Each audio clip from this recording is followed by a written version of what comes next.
Olá, queridos, tudo bom? Vamos falar da Revolução Industrial, tá? Os fatores que levaram à Revolução Industrial. A Revolução Industrial, ela foi um fator importantíssimo para a sociedade europeia, tanto no campo econômico, no campo social e no campo político e tecnológico, tá?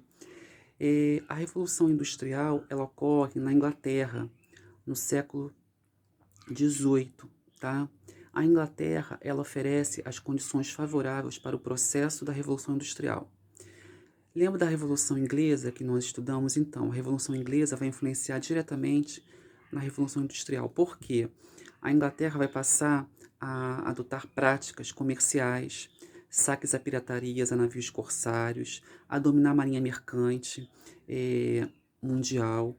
E com isso a Inglaterra supera a Espanha e se torna essa principal potência. É, a burguesia inglesa, ela vai estar disposta a patrocinar o processo que a gente chama dos enclosures, ou cercamento dos campos, tá? O cercamento dos campos é o momento em que o governo inglês, ele fecha as propriedades comunais, tá? Tira o campo, expulsa o camponês do campo e transforma essas propriedades em propriedade privada, ou seja, a, para pastagem de ovelhas, tá?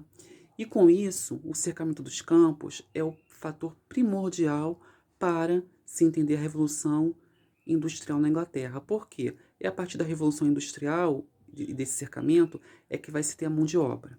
Bom, outro fator também importante é que a Inglaterra é rica em jazida de carvão, tá?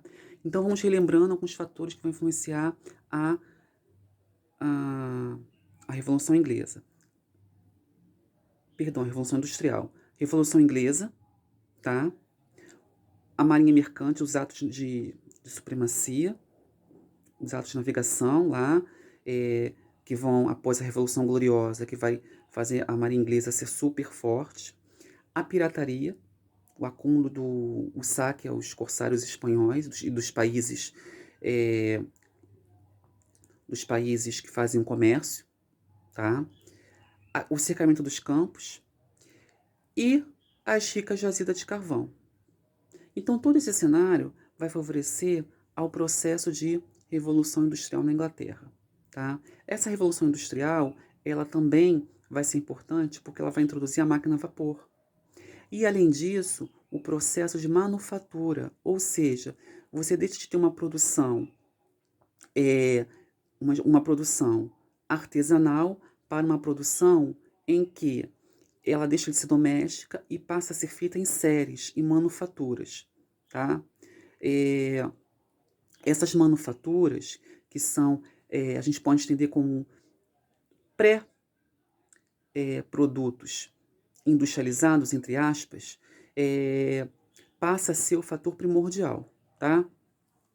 E a partir daí, você passa a ter esse processo, tá? A expulsão dos camponeses do campo para as cidades, o surgimento das fábricas, principalmente da área ligada ao setor têxtil de algodão, tá? E o cenário inglês muda completamente.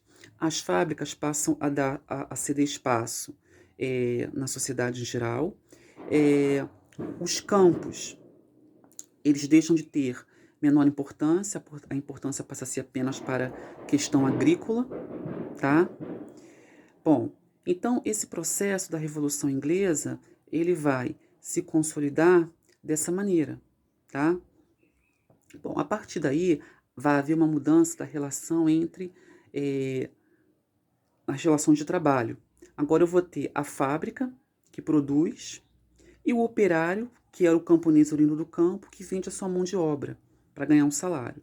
Então, essa relação da fábrica com, com o camponês, a gente chama isso capital-trabalho. O capital, o dono da fábrica que tem, e o trabalho que tem o camponês.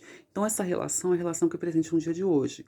Então, você tem o dono da empresa tem um dinheiro, e você trabalha e produz com o seu trabalho, e ele paga um valor para você, o seu salário. Então, você vive do seu salário. Nós somos trabalhadores e vivemos dos nossos salários, do trabalho que a gente oferece. Essa é a lógica até hoje na nossa sociedade. Então, a Revolução industrial, ela se consolida dessa forma, tá? Primeira questão ligada à máquina a vapor, a questão das indústrias têxteis e dessa relação, nova relação do trabalho versus capital, tá? Então as fábricas tinham duplas jornadas, o trabalho infantil ele era presente, mulheres trabalhavam até 16 horas, várias jornadas exaustivas, maquinários, pessoas pediam suas vidas pelas péssimas condições de trabalho. E o que, que vai acontecer? Vai haver revoltas, vai haver processos, vai haver muitos questionamentos, tá? É, os camponeses, o proletário, o que, que são proletariado? São os filhos dos operários, plore, tá? Vem de proletário, ou seja, um operário tinha vários filhos que acabavam trabalhando nas fábricas. E a partir daí esse processo da primeira Revolução Industrial se consolida na Inglaterra. Depois a gente vai ter a segunda Revolução Industrial, que isso é um outro processo, é o processo que vai se dar mais de uma forma mais dinâmica. É a revolução que ocorre no século XIX, que vai ter o motor a explosão, a indústria petroquímica, o surgimento do telégrafo, o surgimento do capital financeiro, o surgimento da própria ideia da expansão das ferrovias, a indústria automobilística, enfim, é uma outra forma de pensar aí um outro contexto da Revolução Industrial. Tá? Na primeira, mais as matérias-primas que eram trabalhadas e transformadas como a lã e o algodão, tá? Que eram trabalhadas nessas fábricas. Na segunda Revolução Industrial, com a descoberta do petróleo, da química, enfim, da eletricidade, da mecânica, vários mecanismos para dar um outro crescimento industrial à sociedade europeia. Tá? Então, lembrando que a Revolução Industrial ela marca o fim de uma era rural na Inglaterra e cede espaço para um processo de industrialização, que vai servir de base para outros países, como Estados Unidos, França, Alemanha, Bélgica e a própria Rússia e Japão. Tá bom? Espero que você tenha entendido. Um abração.